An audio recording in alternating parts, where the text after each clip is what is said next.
Wellness for Life is brought to you by Back in Motion Physical Therapy, Gothenburg Chiropractic Clinic, Mahabi Atwa Community Action Partnership, Natural Alternatives, and Lakeside Sports and Pain Clinic. Hello, I'm Matthew Koffenberg, physical therapist and owner of Back in Motion Physical Therapy in Perham as well as Park Rapids, Minnesota. Today I thought I'd talk about prevention. Today I thought about giving you one thing that you could do to try to prevent a multitude of lower body injuries.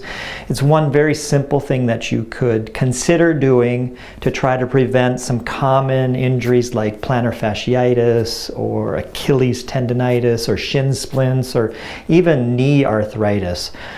So one very simple thing that you could do would be to consider being assessed to see if you need an orthotic. Now, orthotics do not have to be expensive. Orthotics can be $25 over the counter. You can go to a drugstore and pick up an orthotic, bring it into a physical therapist, and they could do a great thorough assessment to see whether or not you need an orthotic. Not everybody needs an orthotic. Most people actually don't need it, but if you do need an orthotic, you really need to know if you need it so that you can prevent a lot of these potential other problems that can come up. So let's look at my drawing. I know there's a lot of stuff here, but we're just going to, when it comes to an assessment for an orthotic, it is very complex. There's a lot of stuff that we need to look at. I'm going to try to break it down and just describe two very simple scenarios in which an orthotic could potentially help. And it has to do with how our bodies are shaped. It has to do with the position of our bones, specifically at the foot. Because some people have bones that are twisted or turned or shifted. And if that's the case, it's easy to pick up and it's easy to fix with an orthotic. So, if we're looking at someone from behind, this is a picture of 3 feet, or actually we're looking right at the heel, so this would be the heel, looking at it from behind. In a normal situation, when we're standing or when we're walking, everything should be nice and flat. The heel, these are representing the toes. The circles are representing toes in front of the heel. Everything should be lined up very nicely in a straight line when we walk and when we stand. That's a normal situation. Now, in an abnormal situation, what can happen is the forefoot can be twisted upwards. So here we're looking actually at a left foot. So this would be the big toe, this would be the pinky toe, and then we're looking at the heel. If the forefoot has been twisted, a lot of times it'll twist upward, in which when we walk or stand, the big toe is actually elevated in comparison to the little toe, so you actually have this incline where the inner part of your foot is elevated compared to the outer part of the foot. And that can cause some potential problems, which we'll talk about here in a second. The other thing that could happen is your heel could actually be shaped differently. Your heel, instead of being positioned just like this, it could actually be slightly twisted. And if that happens, again, the inner part of the heel is going to be much higher than the outer part. The outer part of the heel is going to hit the ground. The inner part is not going to hit the ground when we're taking steps. Now, both of these situations can lead to what we then call flat feet. So how does that happen? So if the outer part of either the forefoot or the heel hits the ground first, so I'm going to demonstrate that with my fist. So pretend this is your heel. We'll demonstrate this component. Pretend this is your heel. This would be the outer part. This would be the inner part. If your heel is twisted, when you then hit the ground, the outer part is hitting the ground, the inner part is not, but that inner part needs to find the ground. So what happens is it quickly smashes down into the ground, and then that creates a flat foot, or that creates a collapsing of that arch. So if we look from the side of the foot, we normally have a nice arch. So this is looking at the inner part of the foot from the side. And if that heel collapses inward, this arch is going to completely collapse.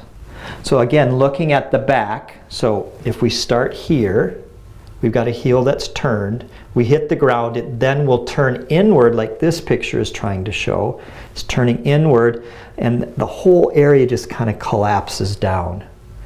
That collapsing or creating a flat foot is going to create a multitude of problems. And I'm just going to talk about a couple of them. One thing it can create is a plantar fasciitis. So if that foot collapses inward, the plantar fascia is going to get stretched with every single step you take. So here's the fascia. The fascia attaches from the heel to the base of the big toe. So you can kind of imagine if this arch collapses downward, this whole fascia is going to get banged, and that whole fascia is really going to get stretched, and eventually it's going to become painful. The other thing that can happen is you can create shin splints. If this foot collapses downward, you can end up with pain along the shin. So the shin splint is typically this muscle that starts way up high in the lower part of the leg, and it comes down and it attaches to the foot. That's basically what I'm showing here. This is the muscle that is going to be affected by a shin splint.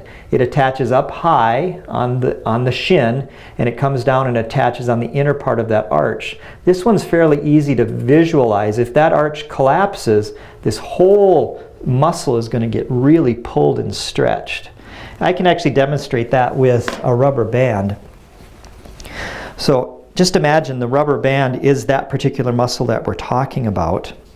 And it really does attach right on the inner part of that arch. And if my arch collapses, you can see how that rubber band is going to get stretched.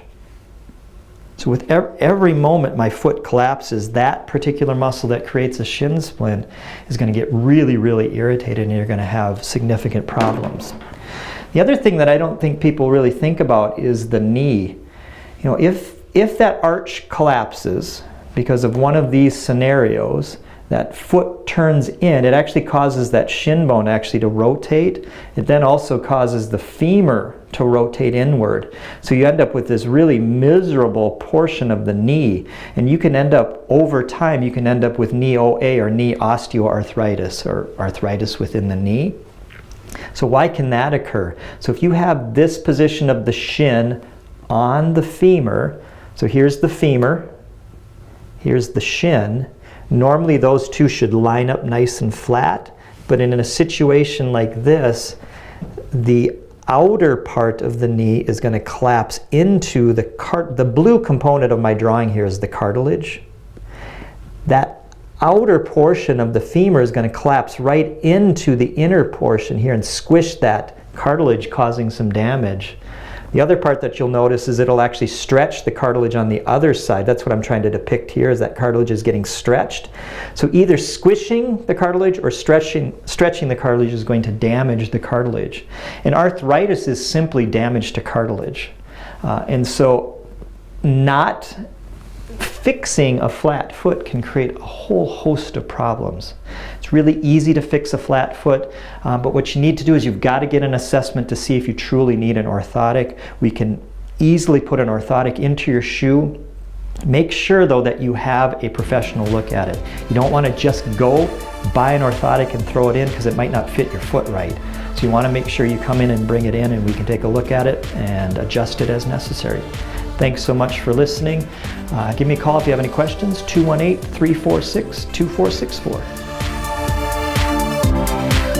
Thank you for watching Wellness for Life. Brought to you by Back in Motion Physical Therapy, Gothenburg Chiropractic Clinic, Mahabi Atwa Community Action Partnership, Natural Alternatives, and Lakeside Sports and Pain Clinic.